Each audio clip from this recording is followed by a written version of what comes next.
Tumsifu Yesu Kristo.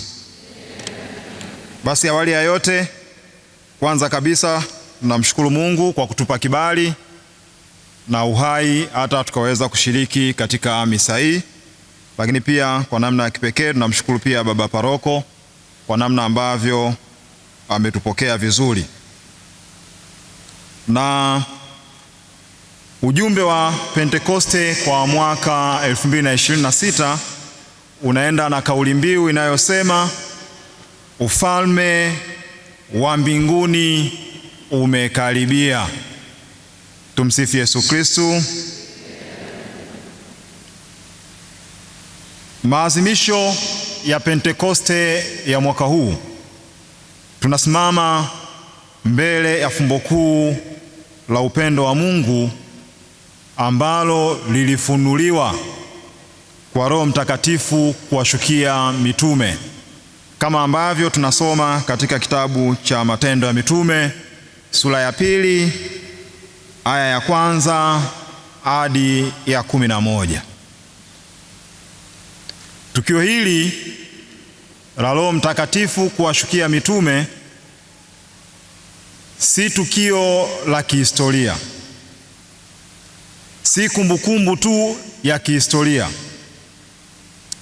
lakini ni moto hai unaotaka kuwapa upya. Ni moto unaotaka kuwaka upya ndani ya mioyo yetu sisi waamini.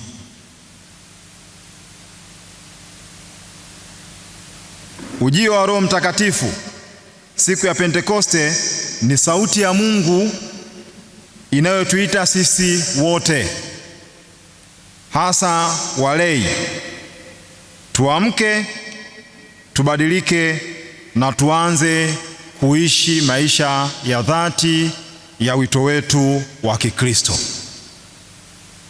Tukisoma katika maandiko matakatifu, lakini pia tukisoma mafundisho ya Mtaguso Mkuu wa Pili wa Vatican pamoja na mafundisho ya Papa Leo wa 16 akirejea barua ya kitume ya Baba Mtakatifu Francis inayoitwa Furaha ya Injili, tunapokea wito wa kuingia katika maisha ya imani iliyo hai. Maisha ya imani yanayoshuhudiwa kwa matendo na si maneno peke yake. Tumsifu Yesu Kristo. Bwana wetu Yesu Kristo anatutuma kupitia neno la Mungu, Mathayo 10 aya ya 7 mpaka ya 8. Tunatumwa, Yesu anatuambia, hubirini mkisema ufalme wa Mungu umekaribia. Mmepata bure, toeni bure. Ukitafakari andiko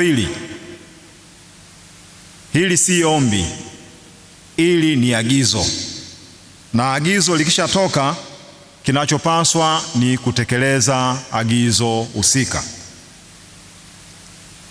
Na agizo hili si jukumu ambalo wamepewa wachache, bali ni wito wa kila mbatizwa. Lakini ipo changamoto. Changamoto iliyopo ni kwamba wengi tupo kimya, tumenyamaza pale ambapo tulipaswa kuzungumza, pale ambapo tulipaswa tutoke mbele tuoneshe imani yetu, pale ambapo tulitakiwa tujitokeze ili imani yetu iweze kung'aa, tumejikuta sisi tunajificha. Tunaishi maisha kama watu wa dunia hii badala ya kuwa mashahidi wa ufalme wa Mungu. Mathayo 28:19-20 inasema, enendeni mkawafanye mataifa yote kuwa wanafunzi. Maneno haya si maneno ambayo yamepita, bali ni utume ambao unadai uhai wetu. Tunahitaji kuwa hai katika kutangaza Injili. Kama ambavyo kanisa linavyofundisha, sisi walei hatupo kwa ajili ya kuwa watazamaji tu, bali sisi ni watendaji wakuu wa uinjilishaji duniani. Hiyo unaweza kaisoma katika Lumen Gentium 31 na 33.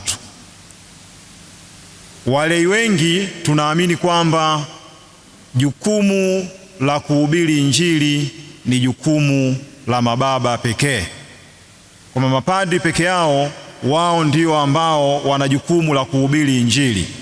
Lakini kumbe mafundisho ya kanisa yanatutaka sisi wote ambao ni wabatizwa tuweze kuhubiri Injili. Ndiyo maana ukisoma katika kitabu cha Galatia 6 aya ya 9, na pia ukisoma salamu za Kwaresma zilizoandaliwa na Baraza la Maaskofu, tumekumbushwa tusichoke kutenda mema. Sasa swali ambalo tunapaswa kujiuliza ni kwa sababu gani tunachoka kutenda wema?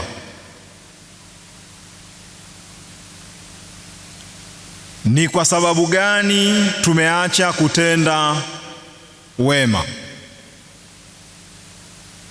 Sababu zinaweza zikawa nyingi, lakini inawezekana ni kwa sababu mioyo yetu imepoa. Inawezekana ni kwa sababu tumekubali kuishi maisha ya nusu-nusu. Nusu tupo kwa Mungu, nusu tupo kwa Ibilisi.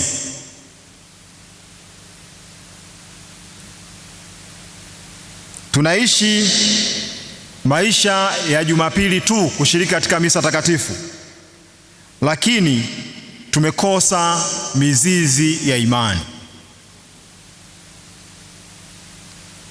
Pentekoste ya mwaka huu imekuja kama sauti ya kuamsha dhamiri zetu zilizokufa, kuamsha dhamiri zetu zilizolala. Hatuwezi kuendelea kuwa Wakristo kwa mazoea tu. Hatuwezi kuwa Wakristo bila kufanya mageuzi ya kweli kutoka ndani.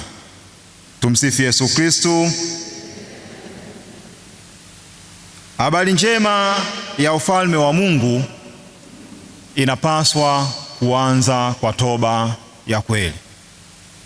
Sisi sote ni wakosefu, sisi sote ni wadhaifu. Kama kweli tunataka kuingia katika ufalme wa Mungu, kama kweli tunataka kuwashawishi walio nje ya ufalme wa Mungu waweze kuingia ndani ya ufalme wa Mungu, sharti la kwanza lazima tufanye toba.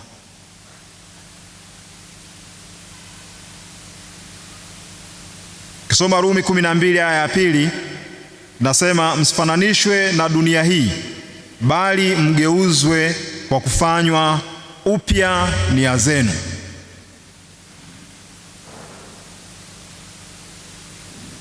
Tunapaswa kuishi maisha ambayo yatatuwezesha sisi kuyatakatifuza malimwengu na sio kumezwa na malimwengu.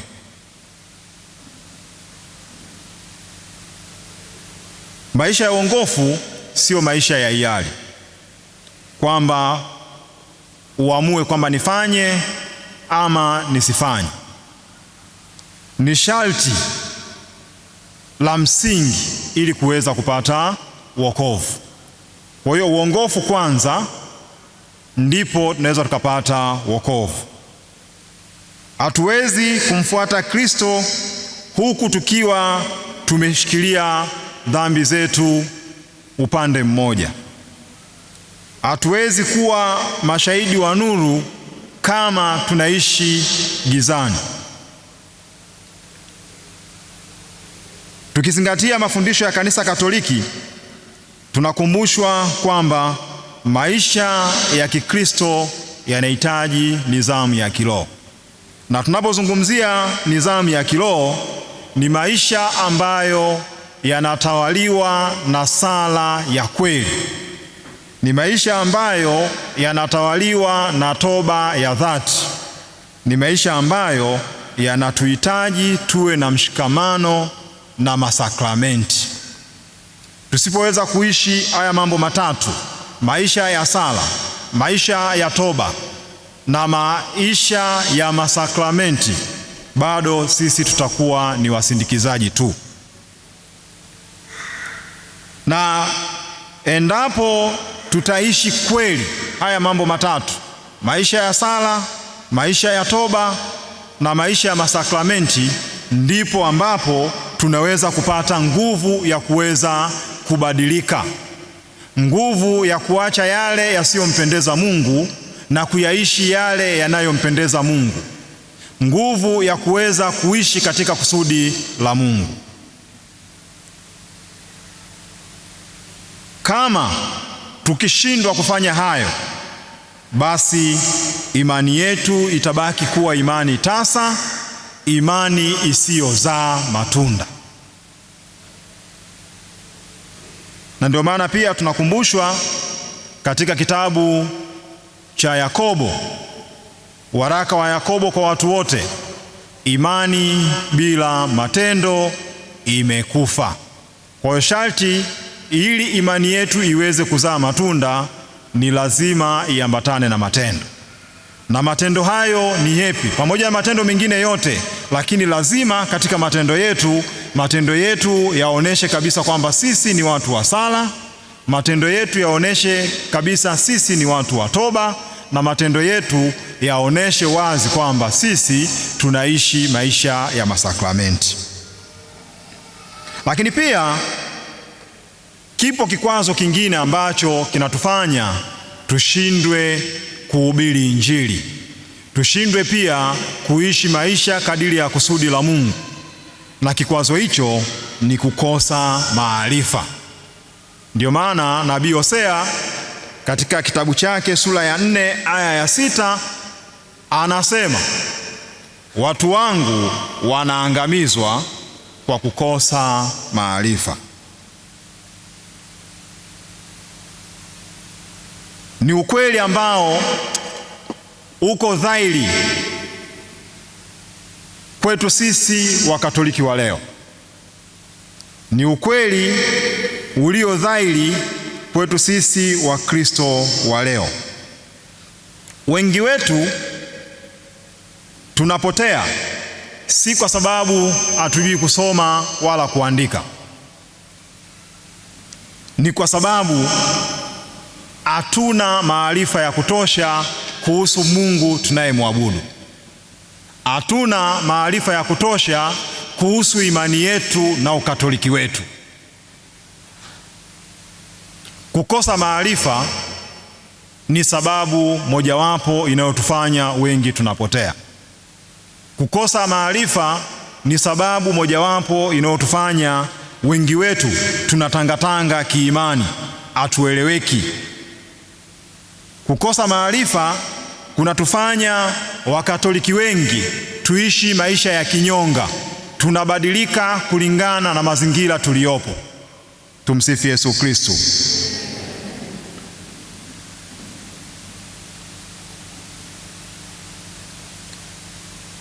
Biblia tunazo.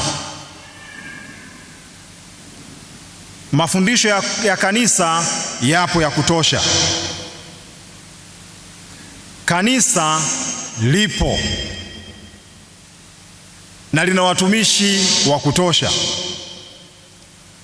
Shida tulio nayo, tumekosa moyo wa kuyatafuta yaliyo ya Mungu. Tumekosa nia ya dhati ya kutafuta ukweli kuhusu imani yetu, kutafuta maarifa ya kutosha kuhusu ukatoliki wetu. Lakini pia hata yale mazoezi ya kuyaishi hayo tunayoyajua na wenyewe pia tumeyaacha. Kwa mtindo huu hatuwezi kusonga mbele. Neno la Mungu lazima lirudi katikati ya maisha yetu. Neno la Mungu lazima lirudi katika familia. Neno la Mungu lazima lirudi katika jumuiya zetu ndogo ndogo. Neno la Mungu lazima lirudi katika ratiba zetu za kila siku. Hapo ndipo tutaweza kuona ufalme wa mbinguni. Kama ambavyo Mtaguso Mkuu wa Vatikani unavyosisitiza, neno la Mungu ni chakula. Bila chakula hiki imani inakufa polepole. Kwa hiyo ili imani isife, ni lazima tuweze kula chakula cha kiroho cha kutosha ambalo ni neno la Mungu. Pentekoste ya mwaka huu inatukumbusha kwamba katika safari yetu ya wokovu hatupo wenyewe tu. Hatujaachwa yatima, hatujaachwa peke yetu. Matendo ya Mitume 2:4 inasema wote wakajazwa Roho Mtakatifu. Roho Mtakatifu ndiye nguvu ya kanisa. Roho Mtakatifu ndiye anayewasha moto wa imani ndani yetu. Roho Mtakatifu ndiye anayetoa ujasiri wa kushuhudia pale tulipokuwa na hofu.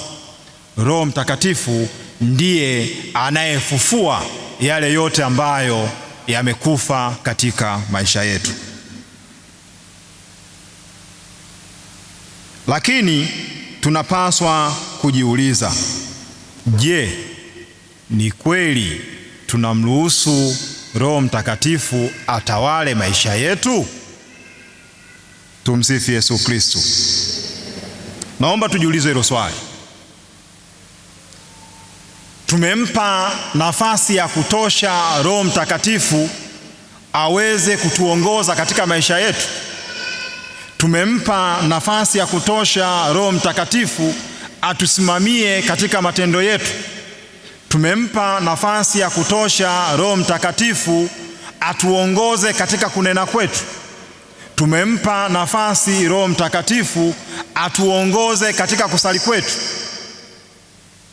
Tumsifu Yesu Kristo. Ni maswali ambayo tunapaswa tujiulize ili tuweze kufanya maamuzi ya dhati ya kumrudia Mungu. Lakini pia tunapaswa tujiulize kwamba si kwamba bado tunamzuia huyu Roho Mtakatifu kwa sababu ya ukaidi wetu. Si kwamba tunamzuia huyu Roho Mtakatifu kwa sababu ya dhambi ambazo tumezikumbatia. Si kwamba tunamzuia Roho Mtakatifu ashindwe kudhihirika katika maisha yetu kwa sababu ya uvuguvugu wa imani tulio nao.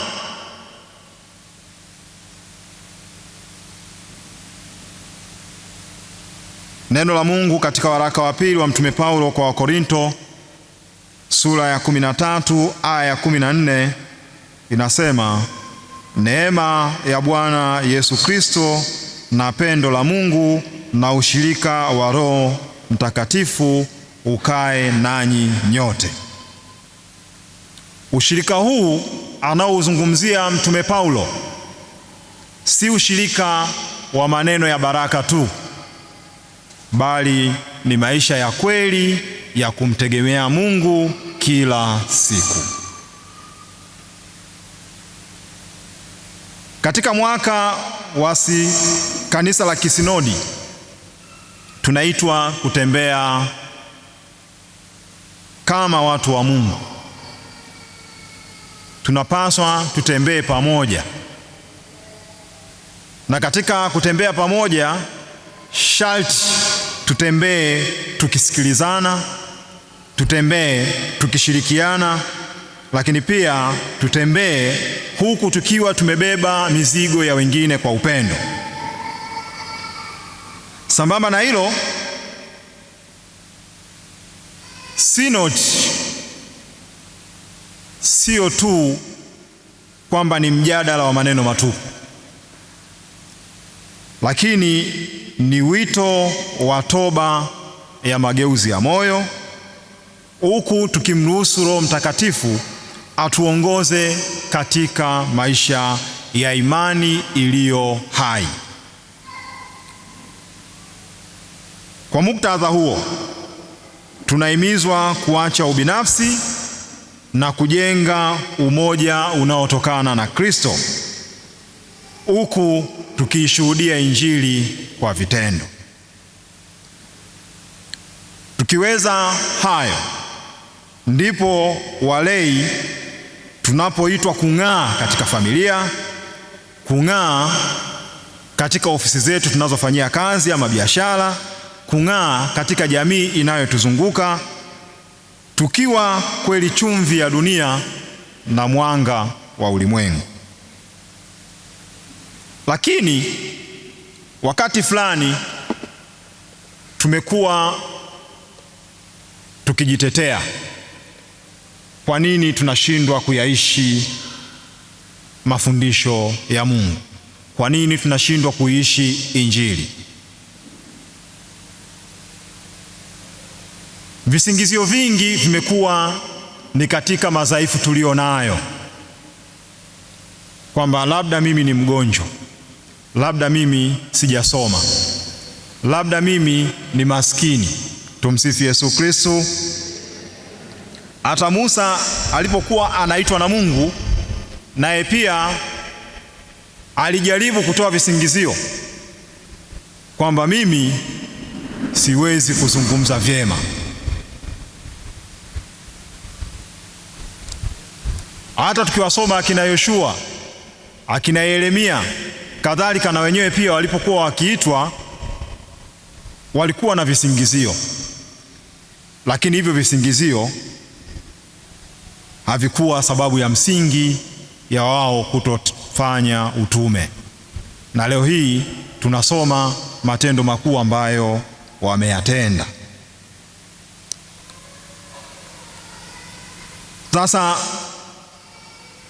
katika Pentekoste hii ya mwaka huu, ni wito kwetu sisi wa Kristo wa Katoliki walei, katika kuishi maisha ya utakatifu hatupaswi kuwa na visingizio vya aina yoyote ile.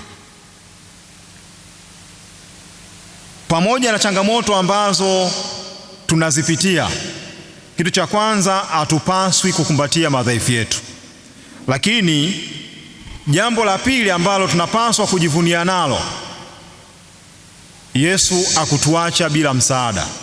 Tukisoma katika katika waraka wa Waefeso sura ya 6 aya ya 10 hadi ya 13, neno la Mungu linasema, vaeni silaha zote za Mungu.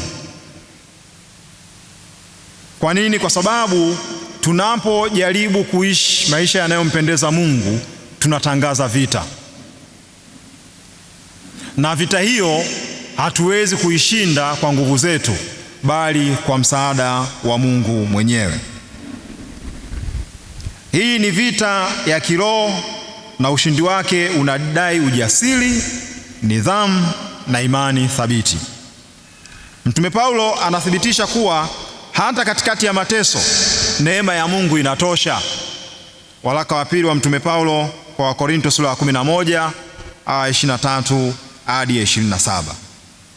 Na kwa sababu hiyo, sisi wa Kristo hatupaswi kukata tamaa. Kukata tamaa sio chaguo letu. Ndugu zangu wapendwa, inawezekana imani yetu imefika hapo tulipo kwa sababu tu sisi wenyewe tumezembea, au tumekuwa waoga, au tumekubali kuishi chini ya kiwango cha wito wetu. Lakini Pentekoste hii inatupa fursa tena, inatupa nafasi ya neema, nafasi ya kurudi, nafasi ya kuanza upya. nafasi ya kusema kwa unyenyekevu, wewe Bwana uko katikati yetu, usituache. Yeremia 14 aya ya 9. Wewe Bwana upo katikati yetu, usituache. Ni wakati wa kumng'ang'ania Yesu, ni wakati wa kumng'ang'ania Mungu. Mungu achoki kutuita, lakini je, sisi tuko tayari kuitikia wito wa Mungu? Ni swali ambalo tunapaswa tujiulize. Na kama hatupo tayari kuitikia wito wa Mungu, shida ni nini? Changamoto ni nini? Kikwazo ni nini? Nini kinafanya usiisikie sauti ya Mungu? Nini kinafanya usiitikie wito wa Mungu? Tumsifu Yesu Kristo. Ndugu zangu, ninapokwenda kuhitimisha, naomba kusema kwamba kipindi hiki cha Pentekoste ndicho kipindi ambacho tunapewa nafasi ya kubadilika. Huu ndio wakati wa kuchoma mioyo yetu kwa moto wa Roho Mtakatifu. Huu ndio wakati wa kuacha imani ya juu juu na kuingia katika undani wa ufuasi wa Kristo. Tusonge mbele bila woga, tukishikilia ahadi yake inayosema, mimi nipo pamoja nanyi siku zote hata ukamilifu wa dahari. Mathayo 28:20. Basi kwa sauti moja, kwa moyo uliowaka moto wa imani na kwa maisha yanayoshuhudia, tusimame na kutangaza kwa ujasiri kwamba ufalme wa Mungu umekaribia. Tumsifu Yesu Kristo. Tumsifu Yesu Kristo. Tumsifu Yesu Kristo. Basi ndugu zangu, ujumbe wa siku ya leo ndio huo ambao nimeufikisha. Ni ujumbe ambao unatutaka tuamke katika usingizi wa imani, tuanze kuishi maisha yaliyo hai, huku tukiyashuhudia matendo makuu ya Mungu, tukishuhudia vipawa ambavyo Roho Mtakatifu ameviweka ndani yetu. Tumsifu Yesu Kristo.